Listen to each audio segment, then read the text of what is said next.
आज का सेशन में कुछ ज्यादा बड़ा नहीं लूंगा, it will be hardly of 30 minutes.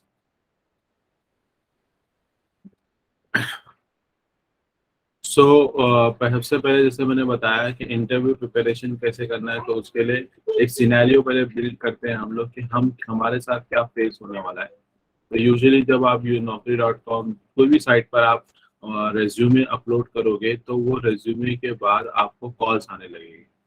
Calls आएगा तो सबसे पहला कॉल एचआर की तरफ से होगा, जो कि नॉन टेक्निकल पर्सन होता है, और वो आपको बोलेगा कि are you looking for the job change.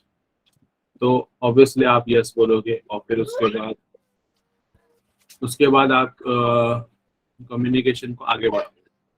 अब उस सिनेरियो में क्या होगा कि आप वो पूछेगा कि आपका सवाल ये होना चाहिए, अगर सामने से नहीं आ रहा है तो, कि what is the job profile, मतलब किस डोमेन का जॉब के बारे में वो कॉल की है।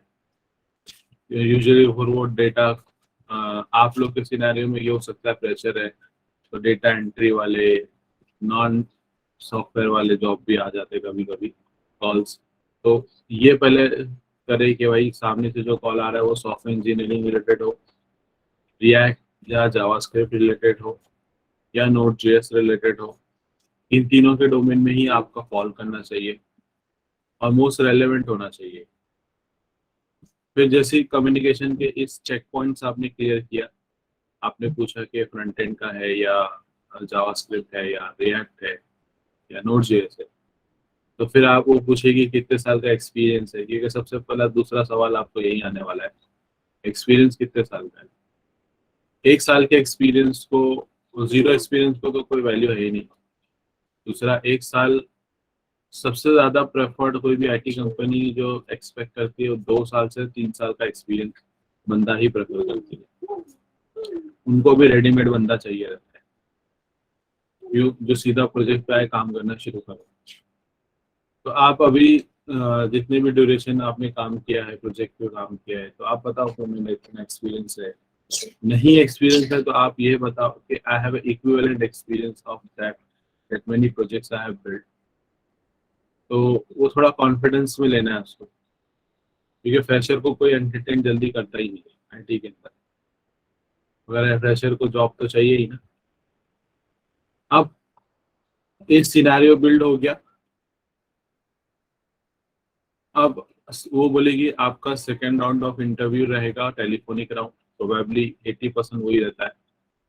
टेलीफोनिक राउंड में कोई कंपनी का, जो फॉर एग्जांपल जहाँ पे आपको जॉब करना है, जॉब के लिए जिस कंपनी में आपको हायर करने वाले हैं, उसी कंपनी का टीम लीडर होगा। ये टीम लीडर हो सकता है कि आपका इंटरव्यू लो, मतलब जिस जिस जो आपके रिपोर्टिंग मैनेजर होगा, आपका रिपोर्टिंग मैनेजर या आपका टीम लीडर, जिसको भी आप रिपोर्ट करोगे आपके थ्रू आउट द जॉब की जर्नी पर, तो रिपोर्टिंग मैनेजर मतलब प्रोजेक्ट मैनेजर जो बोल सकते हैं।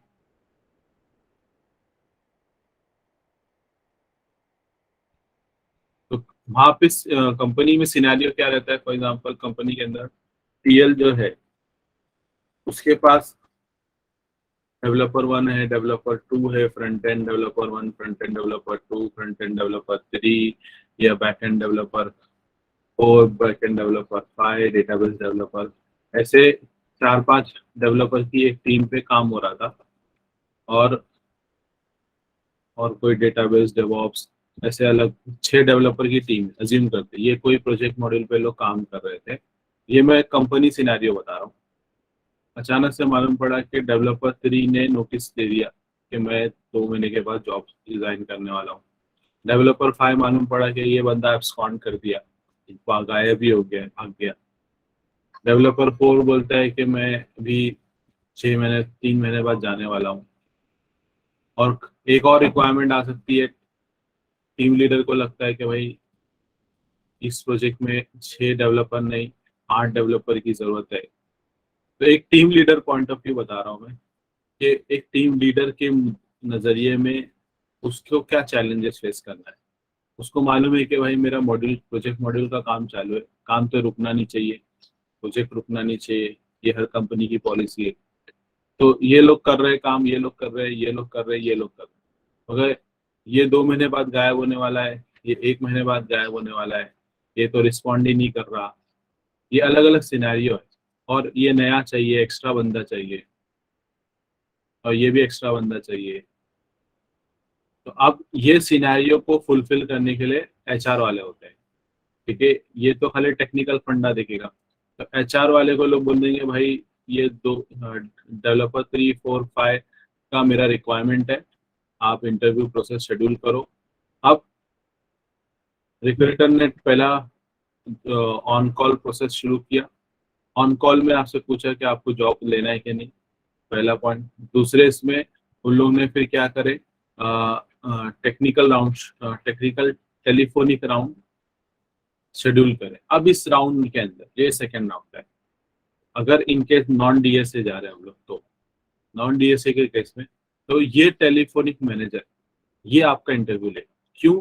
क्योंकि इसके टीम में आपको काम करना है, समझ आ रहा है। तो आप हो सकते हैं नेक्स्ट डेवलपर 3, इसके टीम में आपको काम करना है। या टीम लीडर बहुत बिजी है, इसको मल्टीपल मॉड्यूल मिला है, तो इनमें से जो सीनियर होगा, जो अवेलेबल है और सीनियर है, फिर वो डेवलपर आपका इंटरव्यू ले। क्यों? क्योंकि आप उस टीम के साथ मिलकर काम करने वाले हैं। समझ में आ रहा है सिनेरियो, कॉर्पोरेट सिनेरियो समझ में आया कि उनकी रिक्वायरमेंट क्या है।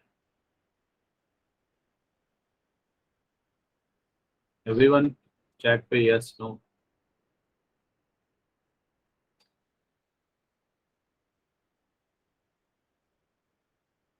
ओके, ठीक है। तो अब ये वाला जो राउंड है ना, ये ओरल होने वाला है, and it will last up to 1 to 1.5 hour, probably 2 घंटे का जाएगा ही। देखिए ये बंदा निचोड़ देगा आपको, क्योंकि आप उसके साथ काम करने वाले हो, और टेक्टी की टीम लीडर रहेगा तो वो खतरनाक निचोड़ेगा, और डेवलपर रहेगा, सीनियर डेवलपर रहेगा तो इसके साथ काम करें। दोनों सिनेरियो में बंदे की नॉलेज के ऊपर है कि कैसा आपका इंटरव्यू लेता है। अब इस हम जब इंटरव्यू प्रिपरेशन करते हैं, जैसे मैंने अभी आपको सिनेरियो बताया कि कंपनी के अंदर क्या रिक्वायरमेंट्स होती है कि वो टीम लीडर इन डेवलपर्स, जो उसके पास इतने डेवलपर काम कर रहे हैं, उसमें से कोई नोटिस पीरियड पे था, जाने वाला 1 महीने में 2 महीने में, तो वो एचआर को कांटेक्ट करता है। एचआर आपको एचआर फिर ऑन कॉल शेड्यूल करता है, फिर टेलीफोनिक टेक्निकल राउंड में इन डेवलपर्स में से कोई एक सीनियर डेवलपर आपका इंटरव्यू लेगा, या तो टेलीफोनिक राउंड लेगा। अब एक पर्सपेक्टिव आता है आपका, जो कैंडिडेट है जिसको इंटरव्यू देना है, अपना तो अलग ही पर्सपेक्टिव चलता है। अपना ये चलता है कि भाई इजी क्वेश्चन आए, वही एग्जाम वाला एटीट्यूड, जो मुझे आता है वही टेक्निक, वही इंटरव्यूअर पूछे।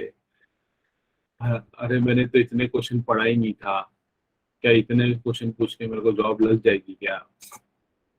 ये हमारा चलता है, वही जो एग्जाम वाला फंडा रहता है ना, कल पेपर है, आज मेरा कितना पढ़ के हुआ, वही एटीट्यूड पे रहते हैं हम लोग। आप लोग में से जो लोग इंटरव्यू फेस किए उन लोग बता सकते हैं कैसा फीलिंग आती है कि नहीं।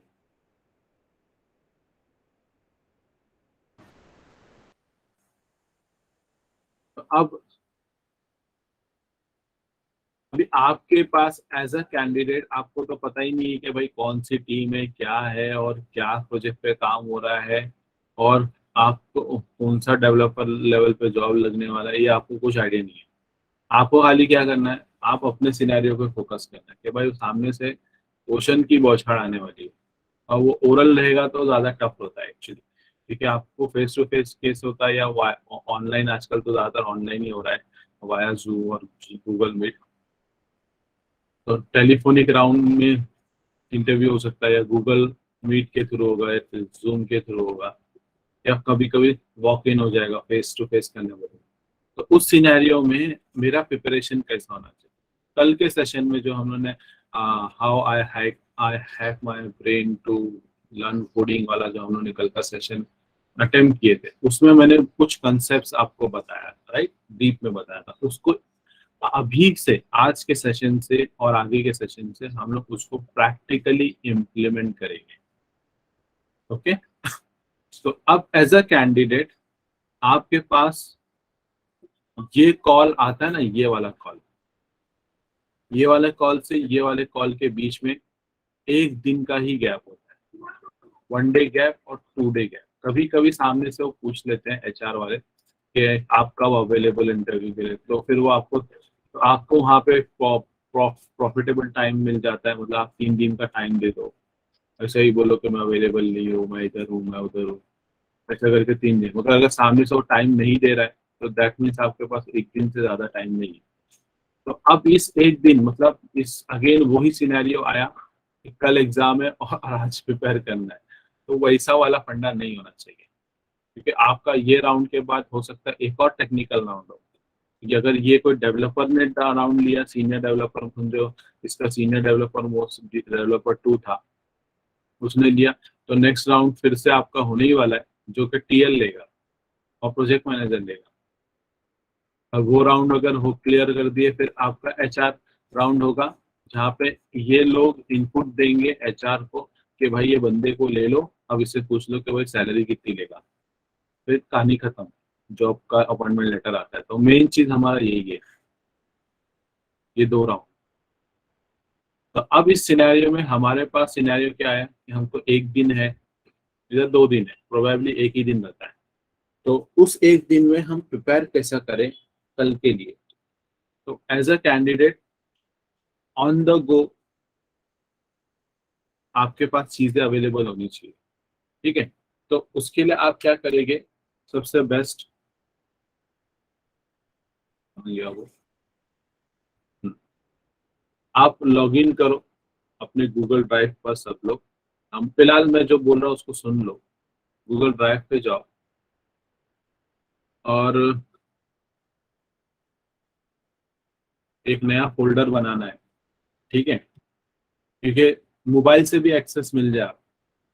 क्या करना है, मोबाइल से भी हो सकता है, आप ट्रैवल कर रहे हो और जहाँ पे इंटरव्यू देने जा रहे हो, तो वहां पर भी जहाँ रास्ते में ट्रेन में बैठे, गाड़ी में बैठे, बस में बैठे, तो उधर पे भी आपको एक छोटा सा रिवीजन करने को मिल जाएगा। या इवन अभी भी प्रिपेयर करना है ना, तो उसके लिए तो इंटरव्यू प्रिपरेशन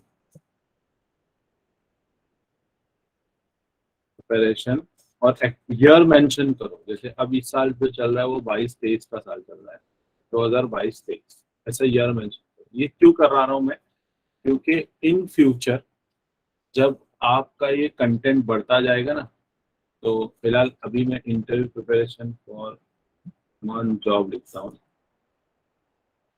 इस फोल्डर के अंदर एक और फोल्डर बनाता हूँ,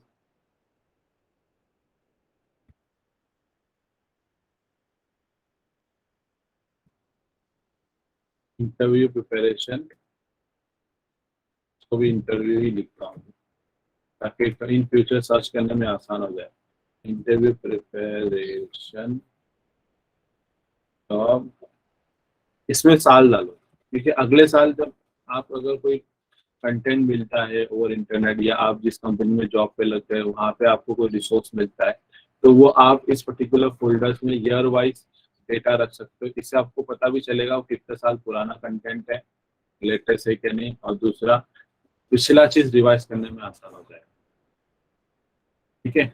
उसके बाद आपको क्या करना है, उसके बाद अभी के सिनेरियो में, जैसे अभी आज सिनेरियो है, अभी आप लोग का अप्रोच क्या होगा मालूम है, आप क्या करोगे, सीधा जाओगे नेट पर, जावास्क्रिप्ट के इंटरव्यू क्वेश्चन आंसर बताओ, है ना। तो नेट पे गए, अभी ये इंटरव्यू बिट नाम का साइट है जिसका मैंने आप लोगों को शायद पीडीएफ भी शेयर किया उसी ग्रुप पे। फिर ये एडोरेका की साइट पे 50 क्वेश्चन है जावास्क्रिप्ट में।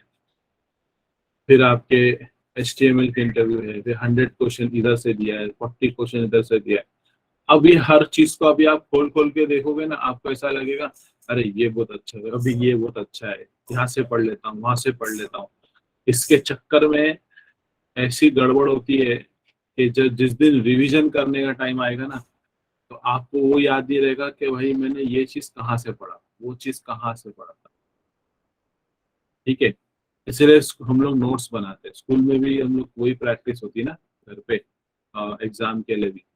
अभी आप 2 बुक रेफर कर रहे हो, अगर 2 बुक रेफर कर, एक बुक के लिए ये प्रेफर करोगे, एक बुक के लिए वो प्रेफर करोगे, तो एग्जाम के दिन भूल जाओगे भाई ये आंसर मैंने पढ़ा कहाँ से था। तो वैसा नहीं होना चाहिए। जैसे अभी देखो मेरा ही एक पीसी का फोल्डर है, अभी इसके अंदर जावास्क्रिप्ट से रिलेटेड कितनी सारी चीट शीट है। एक ये है जो आपसे मैंने शेयर किया हूँ, ये एक ये है, ये तो इमेज है, एक ये चीट शीट है, एक ये चीट शीट है, फिर एक चीट शीट ये है, ऐसी मल्टीपल चीट शीट्स है। अब मैंने कहाँ कहाँ से क्या क्या पढ़ा, तो अब ये भी एक बहुत बड़ा पॉइंट आता है। तो इसको हम प्रिपेयर कैसे करेंगे तो इसके लिए आप एक ही पॉइंट ऑफ कांटेक्ट रखेंगे या 2 रखेंगे, इससे ज्यादा नहीं। पॉइंट ऑफ कांटेक्ट कितना रखेंगे, 1 या 2। अब उसको भी आप शेड्यूल करोगे ऐसा, एक फोल्डर बनाओगे फॉर एग्जाम्पल HTML का, इसमें सिर्फ HTML रिलेटेड कंटेंट होगा। एक फोल्डर बनाओगे आप JS का, एक फोल्डर बनाओगे आप CS का, CSS का, फिर एक फोल्डर बनेगा आपका React का, ठीक है। तो 4 फोल्डर, और भी फोल्डर ये बढ़ते जाएंगे। मैं फोल्डर क्यों बना रहा हूँ, इससे लिए आपका स्पेसिफिकली आप पता होगा कि भाई जावास्क्रिप्ट का इंटरव्यू है तो जावास्क्रिप्ट के लिए क्या क्वेश्चन होगा, रिएक्ट का स्पेशल है तो उसके फ्रेमवर्क के लिए क्या क्वेश्चन होंगे। अब जावास्क्रिप्ट से मेरे को क्या मटेरियल मेरे पास अवेलेबल है, अब मटेरियल भी मल्टीपल मटेरियल ना रखें, 1 या 2 मटेरियल फॉलो करना है। अब 1-2 मटेरियल फॉलो करोगे तो प्रॉब्लम है, क्योंकि अगर यहाँ देखो, यहाँ से मटेरियल लिया तो अब इसके तकरीबन मेरे ख्याल से इसी का ही अगर मैंने आपको शेयर किया हूँ तो वो आई थिंक ये वाला है, इसमें कोई 43 पेज है। अब इसमें कुछ टॉपिक्स दिए हैं, अब ये पढ़ोगे तो अच्छा मजा आएगा पढ़ने में। मैं तो बोलूंगा इसको प्रेफर करो। दूसरा एक ये है, अब ये भी एक पेज का है। तीसरा ये एक बहुत अच्छा है, ऑन द गो। ये वो है जिसको आप बेसिक कंसेप्ट रिवाइज कर सकते हो, क्योंकि पिक्टोरियल फॉर्म में। इसको आप जैसे ट्रेन में बस में ट्रैवल कर रहे हो तो उस टाइम पे बस आप एक छोटा सा ग्लिम्स ले सकते हो कि हाँ डेटा टाइप्स कितने, इतने डेटा टाइप से ये है। उसके एग्जांपल यहाँ पे वेरिएबल्स किसको बोलते हैं, ऑब्जेक्ट किसको बोलते हैं, operator, keyword, reserve word, statement, expression, objects कैसे बनाए जाते हैं, वैल्यू और मेथड किसको बोलते हैं, फंक्शन और मेथड में फर्क क्या है। फंक्शन ऐसा वो लिखते हैं, मेथड और अगर किसी ऑब्जेक्ट के अंदर फंक्शन आया तो वो मेथड बन जाता है, नहीं। फिर फंक्शन का फंडा, फिर आपका वेरिएबल्स के अलग अलग डिक्लेरेशन, इनिशियलाइजेशन, असाइनमेंट, होस्टिंग क्या होता है, अब ये नया कंसेप्ट आप सुन रहे होगे। Scope, global scope, functional scope, lexical environment, scope चेनिंग, फिर और कॉर्शन क्या होगा। अभी इसमें आप कुछ नए नए शब्द, ये हम लोग यही सेशन जो अभी चल रहा है ना अपना इंटरव्यू वाला प्रिपरेशन में, ये सारी चीजें हम आगे जाके सीखने वाले हैं, ठीक है। तो बहुत कुछ आप सीखोगे, जैसे कि लूप्स, तो ये तो काफी इजी चीजें हैं। जैसे इवेंट लूप क्या है, ways to create variables, browser कैसे काम करता है, डॉम्स कैसे काम करता है। अभी ये अब इंटरव्यू क्वेश्चन में टेक्निकल जार्गन्स का इस्तेमाल करना है। अभी फंक्शंस कौन से हैं, एकदम शॉर्ट हैंड सॉल्यूशंस दिए इसके अंदर। फिर प्रोमिसेस कैसे यूज कर सकते हैं हम लोग, उसका सिंटैक्स है ये बेसिकली। प्रॉमिस का एसिंक का सिंटैक्स यहाँ पे दिया हुआ है। दिस कैसे यूज होता है, उसके क्या पैरामीटर, ये काफी बड़ा टॉपिक है, कभी करेंगे हम लोग। फिर तो क्लोजर होते हैं, ऐसे ऐसे बड़े बड़े कंसेप्ट आप सीखोगे। जैसे कि यहाँ पे अगर मैं जाऊँ तो इधर पे देखो, डेटा टाइप्स को इसने ऐसे एक्सप्लेन किया है इस फॉर्मेट पे, राइट। अब इतने सोल्यूशन देखकर हमारा थोड़ा चकरा जाता है, यार ये अच्छा है वो अच्छा है। जैसे वीडियोस में ना, ये 2 वीडियो देख एक टॉपिक पे, तीसरा वीडियो साइड में वो हिंट कर रहा है यूट्यूब, वो भी खोल के देख लेना, अरे हाँ इसका भी वीडियो लेक्चर अच्छा है, तो ये भी मजा आएगा, तरह इसको भी देख ले। और यूट्यूब ट्यूटोरियल अगर देख रहे हो, चलो अच्छी बात है, समझ में आ जाएगा। मगर इंटरव्यू के एक दिन पहले क्या हो जाएगा मालूम है, फिर से वो यूट्यूब ट्यूटोरियल देख नहीं सकते ना हम लोग। आप फास्ट रिवीजन नहीं कर पाओगे। फास्ट रिवीजन वो कब करोगे, जब आपके पास टेक्सचुअल बेस पे नोट्स रहेगा तो ही।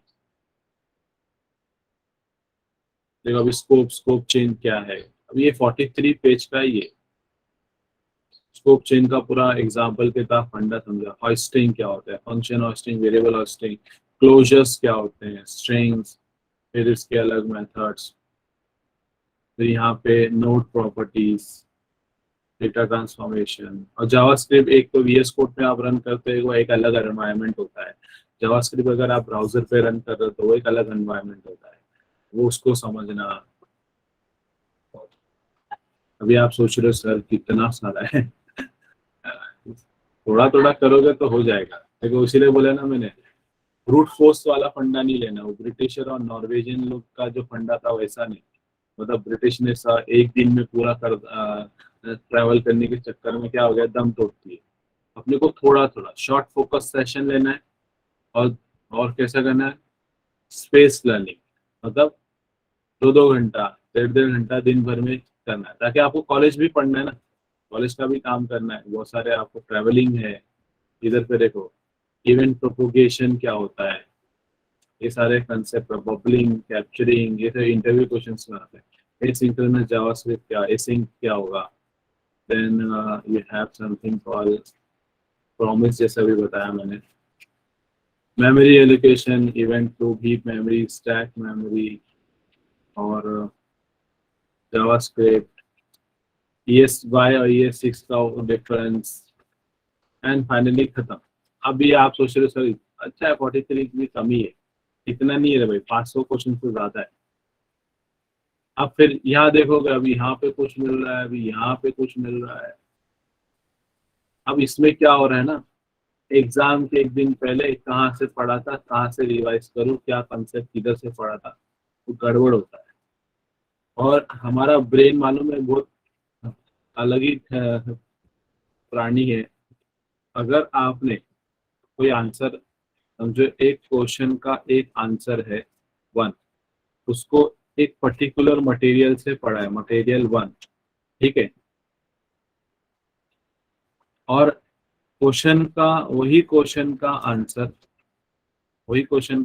आप कोई दूसरे मटेरियल से भी पढ़ लेते हो। अब आप यहाँ डिसाइड, ये डिसीजन ले लेने के मेरे को कंफर्म फाइनल इसको भी याद रखना है कि इसको याद रखना है। मालूम पड़ा फिर आपने ढूंढने गए, एक और आंसर लिए, आंसर 2 और आंसर 3, मटेरियल भी 3, तो ऐसा नहीं होना चाहिए। आपके ब्रेन को कंफर्म डिसीजन दे दो कि भाई मुझे इनमें से तो एक मटेरियल कंफर्म है कि भाई हाँ इसी से पढ़ूंगा। तो अगर मैं 10 दिन के बाद आता हूँ या 1 साल बाद भी आता हूँ तो मैं इधर ही पे जाऊँ, इसी कंटेंट को पढ़ूंगा। इससे क्या होगा, मेरा जो रेपिटेशन बाय एप्लीकेशन वाला पार्ट था ना, वो मेरा आसान हो जाएगा। तो पहला मेथड नहीं था रेपिटेशन बाय एप्लीकेशन, तो मैं तो इसको टेक्निकली मैं कोई प्रोजेक्ट में यूज भी करूंगा तो रेपिटेशन बाय एप्लीकेशन हो जाएगा। सेकंड, मैं इसको वापस से जब पढ़ूंगा तो इन सेम मटेरियल को नहीं पढ़ूंगा, मैं सिर्फ मटेरियल 2 से लूंगा। अब इसमें भी ये भी कैसे याद रखूं कि मटेरियल 1 से पढ़ा था क्या 2 से पढ़ा था, ये कहाँ से मिलेगा। अब जैसे जैसे जितना पढ़ते जाओगे वो पाइलअप होते जाएगा, तो पाइलअप होने की वजह से और कंफ्यूजन बढ़ेगा। तो बेटर है एक ही पॉइंट बनाओ, एक पॉइंट बनाओ मटेरियल का, मटेरियल अलग अलग मटेरियल से लो। इस क्वेश्चन नंबर 1 का मटेरियल 2 का आंसर आपको सही लगा, ले लो। क्वेश्चन नंबर 2 का मटेरियल 1 का आंसर ले लिया, उसको भी इसमें फोर करो। क्वेश्चन नंबर 3 का आंसर में आपको लग रहा है कि मटेरियल 3 का अच्छा है तो उसको इसमें डाल दो। मतलब ये आपका मेन पॉइंट होगा पढ़ने का तरीका। मतलब ये रेफरेंस बुक जैसा है, अलग अलग रेफरेंस बुक है एक ही सब्जेक्ट की, मतलब आपने अपना नोट्स बनाया, तो this is your notes. Actually हम लोग नहीं करते ना, क्योंकि हम लोग को क्या है ना, एक थोड़ी सी गंदी आदत लग गई है। कॉलेज में, स्कूल में गाइड आता था, गाइड में सारा नोट्स मिल जाता था, हमने कभी ऐसा सब खेला नहीं है। और कॉलेजेस में फैकल्टी लोग भी क्या करते हैं, सब्जेक्ट टीचर, वो अपने अपने सब्जेक्ट के नोट्स दे देते हैं। तो आप पे ये जो अलग अलग जगह से नोट्स बना के एक जगह पे बनाने की आदत है ही नहीं, और उसमें भी कंफ्यूजन होता है कि कौन सा सही है कौन सा गलत है, वो डिसीजन हम ले नहीं पाते हैं, है ना। इवन मैं भी अपने डिप्लोमा लेवल पे, मैं आप लोग को होता है शायद मेरे सब्जेक्ट में मैं पूरा का पूरा नोट्स दे देता हूँ आप लोग को। तो ये चीज इंटरव्यू में प्रॉब्लम करता है ना, देख रहे हो आप कैसा हो रहा है प्रॉब्लम। तो अभी हम क्या करेंगे, हम प्रैक्टिकली सॉल्यूशंस पे आते सीधा। आ गया मेरा वो, ये गूगल ड्राइव। इसलिए गूगल ड्राइव क्यों ले रहा हूँ भाई, ऑनलाइन रहेगा, सेफ सिक्योर भी इंशाल्लाह रहेगा। खाली ईमेल आईडी पासवर्ड बराबर याद रखना है, और एक ही ईमेल आईडी हमेशा जिंदगी भर यूज करने का, तो जिसको परमानेंटली आप सेव करके रखो, बार बार ईमेल आईडी बदली मत करो। अब इसमें जाओ, जैसे अभी जेएस लिया हो ना, इसके अंदर न्यू पे जाना है, गूगल डॉक्स लेना है। गूगल डॉक्स पे अभी आप यहाँ पे आपके कंटेंट प्रिपेयर करना स्टार्ट करो। गूगल डॉक्स की एक बहुत बड़ी एक अच्छी बात क्या होती है मालूम है, जैसे जैसे आपके नोट्स बढ़ते जाएंगे बढ़ते जाएंगे बढ़ते जाएंगे, यहाँ समरी ऑटोमेटिकली क्रिएट होगा, तो एक इंडेक्स जैसा यहाँ बन जाएगा। तो डायरेक्टली इंडेक्स पे क्लिक करके आप वो पॉइंट पे जा सकते, और ये सिंगल पॉइंट ऑफ कॉन्टेक्ट होने वाला है। ये वो चीज है जिस जो कि यहाँ पे आया, ये वाला पार्ट। और ये जो है ना, ये मटेरियल 1 2 3, ये वो है जो जहाँ से आप आंसर्स को एक्सट्रैक्ट करोगे। जैसे कि मैंने इतने सारे पीडीएफ्स निकाल के रखा, इन फ्यूचर आपको और कोई अच्छा पॉइंट मिल रहा है, या आपके कोई कलीग्स ने जॉब पे जहाँ पे हो, या आपके दोस्त ने कोई वेबसाइट बता दिया, बोले ये वाली अच्छी वेबसाइट, तो अभी उस वेबसाइट पे, फैंसी वेबसाइट पे चले मत जा, देखो कंसेप्ट समझो, अच्छा लग रहा है तो सीधा अपने मेन नोट्स पे आओ और उधर पे कंटेंट को डाल दो। ठीक है, मतलब यहाँ पे मेरे एग्जांपल के तौर पे एक जावास्क्रिप्ट का मैंने रखा हूँ उधर पे, देखो जावास्क्रिप्ट इंटरव्यू क्वेश्चन। अब इसके अंदर भी कैसे प्रिपरेशन करना है, कहाँ से रेफरेंस लिया, क्वेश्चन, कौन सा यूट्यूब चैनल, कौन सा वेबसाइट, कौन कौन सी वेबसाइट रेफर किए हो, ये डालो, ताकि इन फ्यूचर कुछ टॉपिक काफी बड़े क्वेश्चन आंसर हो जाते हैं, तो वो अगर यहाँ नहीं डाल पाते हो तो आपको उस साइट पर डायरेक्टली क्लिक करके जा सकते हो। फिर एमसीक्यू बेस्ड है तो कौन सी साइट जाना चाहिए, बेस्ट है, और फिर क्योंकि डीएसए के लिए आपको लगेगा फिर, और यहाँ पे क्वेश्चंस को इस तरीके से आप फॉर्मुलेट कर दो, ये क्वेश्चन है, इस साइट का नाम डाला है मैंने, सोल्यूशन लिखा है, और आंसर देखो थोड़ा बड़ा है। क्यों ये ऐसा थोड़ा बड़ा आंसर क्यों है, ये आंसर इसलिए इतना बड़ा है, और मैंने हाईलाइट भी किया इंपॉर्टेंट वर्ड्स को, this words are very important for me, जैसे नोट्स में ही रहता है ना वैसे ही, ताकि ये चीज मैं जब अपने इंटरव्यू में जब यूज करूंगा तो बंदे को लगेगा क्या, बंदे को नॉलेज जबरदस्त। फिर जावा स्क्रिप्ट का डिफरेंस, ये एकदम बेसिक क्वेश्चन है स्टार्टिंग में। फिर ये क्वेश्चन आप यहाँ नोटिस करो, यहाँ इंडेक्स बन गया है, डायरेक्टली मैं इस क्वेश्चन में जाऊंगा, अनोनिमस फंक्शन कैसे बनाते हैं, अनोनिमस से रिलेटेड और भी टॉपिक्स आ सकते हैं, क्लोजर्स क्या होता है। तो इस तरीके से आपको अपना प्रिपरेशन बनाना है, नोट्स बिल्ड करना है। ठीक है, तो ये चीज हम सीखने वाले हैं और प्रैक्टिकली इम्प्लीमेंट करेंगे। तो इसलिए जो लोग अभी भी मोबाइल चालू करके बैठे हैं, बिस्तर में लेटे लेटे देख रहे हैं, थोड़ा लैपटॉप उठा लो, और लैपटॉप उठाकर ये जो टास्क मैं करा रहा हूँ इसको आज के सेशन में करो। और यहाँ पे ना हम लोग दो चीज करने का, एक तो प्रिपेयर नोट्स बिल्डिंग भी रहेगा, दूसरा उसको याद करना रहेगा। अब याद ऐसा मत करो, अब ये क्वेश्चन आंसर बना लिया, अब इसको रट्टा मारते नहीं बैठने का, JavaScript is a light weight interpreted just in compiled programming language with first class, ऐसा रट्टा मारते नहीं बैठना है। इसको हम लोग कैसा प्रिपरेशन करेंगे, शुरू में तो थोड़ा सा शुरू में हम इसको थोड़ा सा इसको प्रिपरेशन में रीडिंग लर्निंग टाइप रहेगा, जैसे एग्जाम के लिए प्रिपेयर कर, अगर एकदम लेके बैठ नहीं जाना है, क्योंकि यहाँ पे हमारा फंडा आना चाहिए टाइम बॉक्सिंग। तो जो मैंने कल के सेशन में आपको how to hack your brain to learn coding में बताया था, टाइम बॉक्सिंग। टाइम बॉक्सिंग में क्या करना रहेगा आपको, आप ये तय कर लो कि भाई आज के दिन 1 घंटे के अंदर मैं 15-20 रिसोर्स नेट से ले लूंगा, उस कंसेप्ट को समझ लूंगा। जैसे फॉर एग्जांपल टॉपिक मैंने ले लिया क्लोजर, अब क्लोजर से रिलेटेड मैं टॉपिक समझ लूंगा, उससे रिलेटेड इंटरव्यू क्वेश्चंस को मैं अपने इस मेन जो गूगल डॉक्स है इधर पे रखूंगा। नहीं तो फिर आप लोग में से कुछ रहेंगे स्मार्ट लोग, नेट पे जाएंगे, अरे यार सर कहाँ इतना हम लोग बनाते बैठे, डायरेक्टली नेट पे अवेलेबल रहेंगे ना 500 क्वेश्चन, उसी को डाउनलोड कर लेते हैं। डाउनलोड कर लोगे, अच्छा ठीक है, एक ही दिन में सारा प्रॉब्लम सॉल्व, 500 क्वेश्चन आ गया। मगर प्रिपरेशन लेवल जो कर रहे हो ना, तो ढूंढ ढूंढ के करना होता है, और उसमें आपका जो डिसीजन मेकिंग है वो स्किल्स नहीं आनी। और प्लस वन टाइम सोल्यूशन नहीं मिलेगा आपको, तो वो उसको भी रेफरेंस एज अ यूज कर सकते हैं, डायरेक्टली सोल्यूशन मत यूज करो। ठीक है। अब ये क्वेश्चन आप सोच रहे थे, यहाँ पे ऑलरेडी 10 से ज्यादा क्वेश्चन है। जैसे जैसे वक्त गुजरता जाएगा 200 300 500 600 क्वेश्चन बन जाएंगे। तो इसीलिए मैंने बोला रट्टा नहीं, कंसेप्चुअली पढ़ना है, ऑन द गो, मतलब देख देख के आपको पढ़ के ही ये हाईलाइटेड वर्ड देख के याद आ जाएगा। फिर 10 दिन बाद जाओगे तो भी आपको ये सारी चीजें पढ़ते ही समझ में आना चाहिए, रिवाइज करोगे तो आ जाएगा। आज भी अगर मैं बोलूँ, आपने सब अपने सबने कुरान पढ़ा है ना बचपन में, और खाली नियत करनी होती कौन सा सूरा पढ़ना है, तो उसको रिवाइज करना पड़ता है कि डायरेक्टली जबान पे आ जाता है पूरा सूरा। तो सूरा कैसे रहा, बचपन में एकदम याद कर ली। इवन हमारी कभी तो आदत बन गई है, ज्यादातर नमाज में खड़े हुए तो डिफॉल्ट कोई एक डिफॉल्ट सूरा आ जाता है, याद भी नहीं रहता है कि भाई पहली रकात में कौन सा सूरा पढ़ा था। तो होता है कि नहीं ऐसा, सबके साथ होता है, इट्स नॉट लाइक मेरे साथ ही हो रहा है।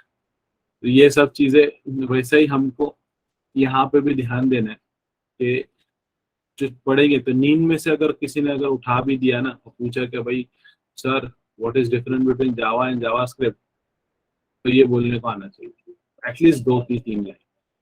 जैसे मैंने बोला ना, इंटरव्यू में जब इंटरव्यू होगा, जिस टीम के साथ आप काम करने वाले हो, ये जो टीम है आपकी टीम लीडर की, इसके साथ काम करना है, तो ये इंटरव्यू ले रहा है, वही चेक कर रहा है कि भाई बंदा मेरे साथ जो काम करेगा उसके पास उतना नॉलेज है क्या।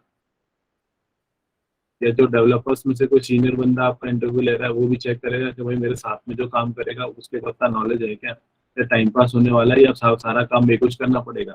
जैसे कॉलेज के फाइनल ईयर के प्रोजेक्ट में होता है, एक काम कर रहा है बाकी लोग आराम कर रहे हैं, तो इसीलिए लोग सोच समझ के बंदा लेते हैं। इसीलिए आपके सिनेरियो में भी इंटरव्यू कल है, जैसे मैंने बताया, इंटरव्यू कल है, तो आज के दिन से रिवीजन होना चाहिए, और इतना क्विक रिवीजन होना चाहिए कि जबान की नोक पे आंसर्स होने चाहिए।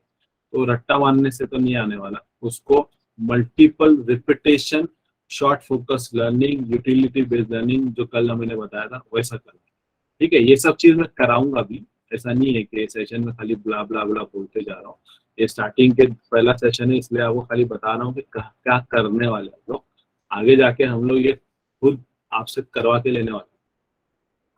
ठीक है, आप लोग मेरे साथ अगर ये फ्यूचर में रहने वाले हो तो ये सारी चीजें आपसे करा के लेने वाला हुआ, अगर आप टिके होगे तो। ऐसा आए आज आ रहे कल नहीं आ रहे तो कोई मसला है। तो वैसे तो डेली बेसिस पे मेरा लाइव सेशन नहीं होगा, कुछ दिन नहीं भी होगा लाइव से, मतलब खाली मैं टास्क व्हाट्सएप पे दे दूंगा। अभी आपको क्या करना है, देखो एक ये चीज हो गई जैसे मैंने बताया, पहले तो एक मेन फोल्डर बनाओ, आ गया इंटरव्यू प्रिपरेशन। फिर उसके अंदर ईयर वाइज एक फोल्डर बनाओ, क्योंकि अगले साल शायद 23 24 का फोल्डर बनेगा। इस फोल्डर के अंदर लैंग्वेज वाइज फोल्डर बनाओ, या फिर आगे और भी फोल्डर्स आएंगे जो आप देखोगे आप कैसे कैसे करते जाओगे। जावास्क्रिप्ट पे जाओगे तो अब यहाँ पे आपको गूगल डॉक्स प्रिपेयर करना है, जो मैंने यहाँ पे बनाया। और ये गूगल डॉक्स को इसी के ही ले लेता हूँ मैं, सपोज मैंने इसको ले लिया, इसको यहाँ पे पेस्ट कर दिया। ठीक है,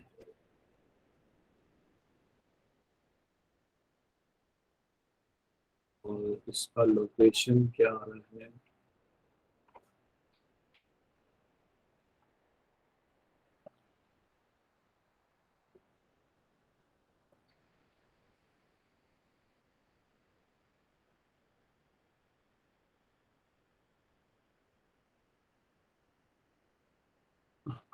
मतलब इस सही लोकेशन पे ही हूँ मैं। देखो आ गया। तो यहाँ पे ये फोल्डर मेरे, ये जावा फाइल आ गया। इसके अलावा चीट शीट रखो इधर पे, जैसे कि ये वाली फाइल जो कि काफी मेरे को इंटरेस्टिंग लगी, जो पिक्टोरियल फॉर्म में होती है, जो विजुअली अच्छे होते हैं, जैसे कि ये वाला जो विजुअल्स में काफी अच्छे लग रहे हैं, तो ये वाली फाइल को अलग से डाल दो इधर पे। ये वो फाइल आ जाएगी जो आप ट्रैवलिंग में पढ़ोगे, जैसे कि कहीं ट्रैवल कर रहे हो तो आपको लग रहा है कि कोई कंसेप्ट को फिर से रिवाइज कर लेता हूँ फटाफट लेवल पे, तो जहाँ पे मेरे को मालूम पड़ रहा है कि भाई हाँ, ट्रूथी एंड फॉल्सी किसको बोलते हैं, ऑपरेटर्स क्या होते हैं, वेरिएबल्स वोकैबुलरीज, वेरिएबल स्कोप क्या होता है, स्कोप चेनिंग क्या रहता है, जैसे अभी जब ये सारा डिटेल्स आपको बता, तो काफी पिक्टोरियल फॉर्म में अच्छे से दिया है इसने। तो ऐसे टाइप के जो रहते हैं, या इवन मेरे ख्याल से एक ऐसे फॉर्मेट पे कुछ रहते हैं, अब इसको भी भर के नहीं रखने का, लिमिटेड ही रखने का, एक टॉपिक पे एक ही पिक हो, या इनमें से कोई ऐसी टॉपिक्स का पिक हो जो घर पे दीवार में बना के रख दो। ऑब्जेक्ट्स कैसे बनाते हैं अलग अलग टाइप में, उसको एक्सेस कैसे किया जाता है, ठीक है। ऑब्जेक्ट्स को बनाना जावास्क्रिप्ट में 6 तरीके होते हैं, वो भी है एक चीज। तो इस तरीके से आप इन सारी चीजों को यहाँ पे पॉर कर सकते हो। क्वेश्चन आंसर वाला टाइप है तो एक ही है, दो रखो, उससे ज्यादा मत रखो। सिमिलरली HTML का, CSS का बनाओ, रिएक्ट का बनाओ। अब देखो एक चीजें कितनी कंपाइल होगी, हो सकता है यहाँ पे 500 क्वेश्चन है, यहाँ पे 400 क्वेश्चन है, यहाँ पे 100, यहाँ पे 200, 300 क्वेश्चन हो जाए। CSS से तो समुंदर होता है। एक एक और वेबसाइट है चीट शीट के लिए, अगर मैं बोलूँ HTML चीट शीट नाम है इसका, चीट शीट। इसलिए नोट्स जब बना रहे हो ना, मतलब ये जो इसमें रेफरेंस भी डाला करो, ताकि आपको पता चले कि आपने आंसर कहाँ से उठाया। तो ये लिया, चीट शीट की साइट पे गए, काफी अच्छे से इसमें चीट शीट दिया है ये। जैसे यहाँ पे आप सीधा इसको उठाकर टेस्टिंग भी कर सकते हो कोडिंग को। यहाँ पर ये देखो, ये सारा आउटपुट के साथ दिखता है, बहुत सारी चीजें इधर पे। CSS पे जाएंगे,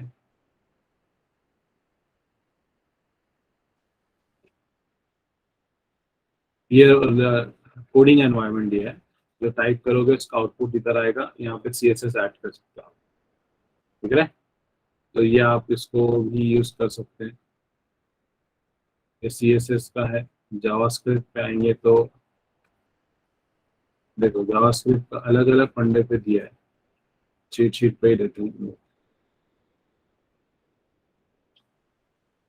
तो इस ये साइट को आप again on the go refer कर सकते हो, मतलब ट्रैवलिंग के टाइम पे एकदम अच्छे से बता रहे हो। इधर भी वैल्यूज डेटा टाइप्स है, उनका आंसर यहाँ पे, नंबर्स, डेट्स, फॉर्मेट, डेट्स अगर यूज करना है तो कैसे होगा, रेगुलर एक्सप्रेशंस के लिए क्या है, एरे कैसे कैसे तरीकों से इस्तेमाल होता है, एरे के मेथड्स क्या है, ग्लोबल फंक्शंस कौन से बिल्ट इन है, एरर्स कैसे आएंगे, जेसन फाइल कैसे बिल्ड होगी, प्रोमिसेस कैसे बनाना है।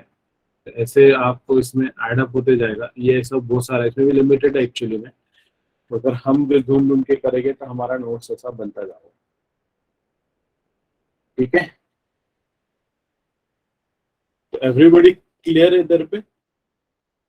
इस तरीके से हमको फोल्डर बनाना है, फाइल्स बनानी है, और अपने को प्रिपरेशन करना है इंटरव्यू का, ताकि जब वो एक दिन वाला मामला जो आता है ना, कल इंटरव्यू है, आज मालूम पड़ा है कि भाई कल मेरा कितने बजे ऑनलाइन लाइव इंटरव्यू होने वाला है या वॉक इन होने वाला है, फटाफट क्या कर सकते हैं भाई, गए अंदर फोल्डर पे, मोबाइल से, आपके पास लैपटॉप में से गए, फाइल खोले।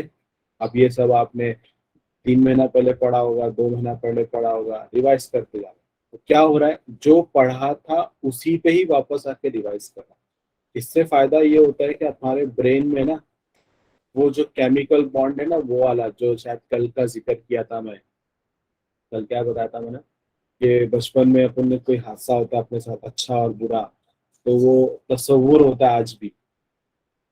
तो ये चीज भी ब्रेन के अंदर एक्चुअली क्या होता है, जैसे आप लोगों को शायद बताया रहूंगा मैंने पहले, कभी नहीं बताया तो भी सुन लो। आपका जो ब्रेन में लॉन्ग टर्म मेमोरी होती है और शॉर्ट टर्म मेमोरी होती है, सुना है क्या ये? डिप्लोमा वाले शायद पता होगा, मैंने कॉलेज के टाइम पे बताया। Long term memory, short term memory, जो कुछ आप पढ़ते हो अभी, ये सिर्फ गजनी मूवी में वो बताया था ना, वो आमिर खान को सिर्फ 15 मिनट तक याद होता है। तो जो भी आप पढ़ते हो, सुनते हो, देखते हो, चाहे कॉन्शियसली देख रहे हो या अनकॉन्शियसली, वो शॉर्ट टर्म मेमोरी में जाता है। वो आपके रैम में है, ये शॉर्ट टर्म मेमोरी मतलब रैम, मगर वो लॉन्ग टर्म मेमोरी आपके हार्ड डिस्क में कब जाएगा, जब रेपिटेशन होगा। तो ये वही फंडा है जो मैंने आप लोग को कल के सेशन में बताया, रेपिटेशन बाय एप्लीकेशन वाला। तो लॉन्ग टर्म मेमोरी में तभी जाना होता है। तो इसीलिए आपके ब्रेन में ना सेल्स होते हैं। आप हमारा जैसे smallest unit of any living organism क्या है, सेल। तो ब्रेन में बहुत सारे सेल्स होते हैं। तो एक मेमोरी एरिया वाला जो सेल है, ब्रेन क्या करता है, ऐसे बहुत सारे सेल्स में इंफॉर्मेशन रखे हैं। अब उन सेल्स में से अगर कोई ऐसा इंफॉर्मेशन जो जरूरत नहीं है, जैसे बचपन का तो कितना सारा वक्त गुजरा है, 20 साल के आप में से कोई होगा, कोई 18 साल का होगा, 17 साल का होगा। तो आप में से पिछले 15 साल की सारी चीजें याद है क्या? नहीं याद है। तो वो सेल डिस्ट्रॉय हो चुकी है, कुछ चीजें ही याद रहेगी। इवन 7 से 8 साल के पहले की चीजों तो याद भी नहीं रहती, मतलब 1 साल से लेकर 7 साल की उम्र के बीच का, 1 से लेकर 2 साल के बीच की उम्र का तो कुछ भी याद नहीं रहता है। तो वो सेल सारे डिस्ट्रॉय हो चुके हैं। मगर कुछ ऐसे सेल है जो आज भी हमको याद रहते हैं, क्योंकि वो सेल में रेपिटेशन हुआ है। जैसे आप में से अगर मैं किसी को पूछ लूँ ट्विंकल ट्विंकल लिटिल स्टार का पोएम सुना, तो शायद आज सभी लोग सुना पाएंगे, अगर क्योंकि आपके टीचर ने उसको बहुत मेहनत किया है, इतना तोते के जैसा रटाया पोएम को, है ना, टू का टेबल। तो वैसा ही हमको अपने इसको प्रिपेयर करना है। ये रीजन क्या है, अगेन कल जो मैंने बताया था, क्योंकि आईटी कंपनी के अंदर यूजुअली हम कोई भी टिकता नहीं है जॉब पे। तो you will be switching for the job. आज आप कोई कंपनी में जॉब कर रहे हो, 2 साल बाद आप फिर स्विच मारोगे, फिर से 2 साल बाद फिर स्विच मारोगे। मगर हर स्विच पे इंटरव्यू देना है, हर स्विच पे आपको अपनी सैलरी को अपग्रेड करना है। तो स्विच करोगे तो ये अपग्रेड होगा ना। तो हर स्विचिंग में क्या इंटरव्यू देना है, इंटरव्यू के लिए फिर से मतलब रिवाइज करना पड़ेगा, लर्न करना पड़ेगा। तो फिर से लर्न करना नहीं आना चाहिए, फिर से रिवाइज करना आना चाहिए। ठीक है।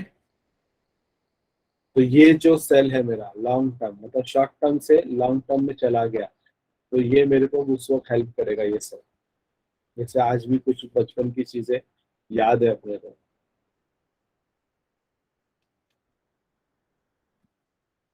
Here everyone, I've seen the chat. Great. तो आप आज के टास्क आप लोग के सबके लिए ये है कि एवरीबॉडी जो इस सेशंस में कंटिन्यू करना चाहता है, पहला सबसे पहला गूगल ड्राइव पे ये फोल्डर बनाओ। ये ऐसे फोल्डर्स बनाओ, ऐसा फोल्डर बनाओ। और इसके अंदर आप क्या करोगे, अ, एक डॉक फाइल बना लो। ठीक है। और आपकी मर्जी के मुताबिक नेट से कुछ क्वेश्चंस ढूंढो। याद रहे, एक टॉपिक पे 2 आंसर मत डाल देना। फॉर एग्जाम्पल के तौर पे, व्हाट इज जावास्क्रिप्ट। अभी हो सकता है आज आपके पास इसका आंसर कहीं से निकाले होगे, तो वो आंसर आपको ऐसा लगा होगा कि बहुत अच्छा लग रहा है, डाल देता हूँ। तो कल को फिर कोई और आंसर अच्छा लगने लगा होगा, आपको वाकई में लगता है कि मेरा पुराना आंसर गलत था, मेरे को ये आंसर को ओवरराइट करना चाहिए, तो फिर कर दो ओवरराइट। बट बार बार मत करते हो, फिर वो एक और प्रॉब्लम आएगा, और उसका रेफरेंस साइट डाल दो सकते हैं। ठीक है। तो ऐसा आपको ये बनाते जाना है। तो एटलीस्ट आज के दिन क्या करो, जो इसके पास आज अवेलेबल है टाइम, ये वाला जो मैंने पीडीएफ दिया हूँ ना, व्हाट्सएप पे है अवेलेबल। ये इंटरव्यू बिट का है। यहाँ से गो थ्रू करो टॉपिक को। ठीक है, इसमें आंसर काफी अच्छे से दिए हुए भी है। ये फंडामेंटल्स क्वेश्चन है। तो इन क्वेश्चंस को आप गो थ्रू करो, at least 10 page time boxing use करो कि 10 पेज में कम से कम 2 घंटे के अंदर, इसमें से 10 पेज 2 घंटे के अंदर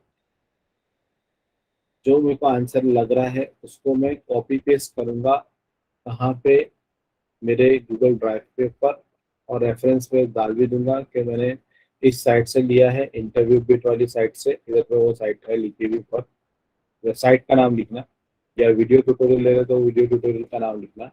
दूसरा, 10 घंटे, 1 घंटे में एटलीस्ट 10 क्वेश्चन, या नहीं हुए पॉसिबल तो कम से कम 6 क्वेश्चन, है ना। एक ही क्वेश्चन पे 1 घंटा मत ले लेना, इसीलिए बोल रहा हूँ, टाइम बॉक्सिंग का यूज करेंगे। और सेकेंड 1 घंटा हमारा क्या रहेगा, उस उस 5 क्वेश्चन 6 क्वेश्चन जिसको भी आपने टारगेट बना के डाला था, मतलब 10 का टारगेट था, डाले 5 ही सपोज। अब वो 5 क्वेश्चन को 1 घंटे में सरसरी पढ़ाई करनी, समझ के लेना है, 2-3 बार रिवाइज कर लेना है, टफ डिफिकल्ट वर्ड्स को या जो टेक्निकल जार्गन में उसको हाईलाइट कर देना। इतना सा ही आप करना है। ये आपको टास्क है, आज करो और कल करो। कल मेरा लाइव सेशन नहीं रहेगा, ठीक है। Everybody got? ये आपके ऊपर छोड़ा हूँ मैंने कि आप उसको कहाँ से लेते हो। एग्जाम्पल के तौर पे तो मैंने बताया कि इसका इस्तेमाल करो इंटरव्यू बिट का।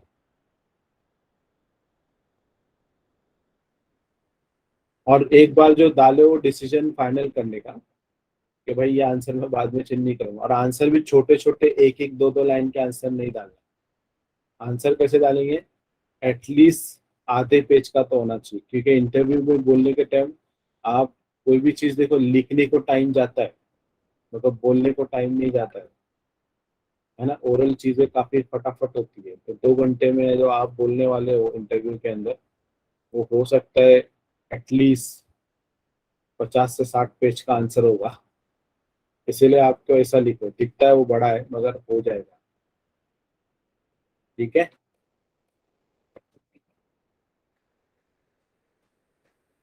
आई होप सभी को आज का सेशन इंफॉर्मेटिव लगा, और कुछ अपने काम की चीज सुने आपने, और इसको प्रैक्टिस करेंगे तो इंशाल्लाह आपका इंटरव्यू का दिन जो रहेगा ना, वो बहुत आसान और अच्छा जाएगा।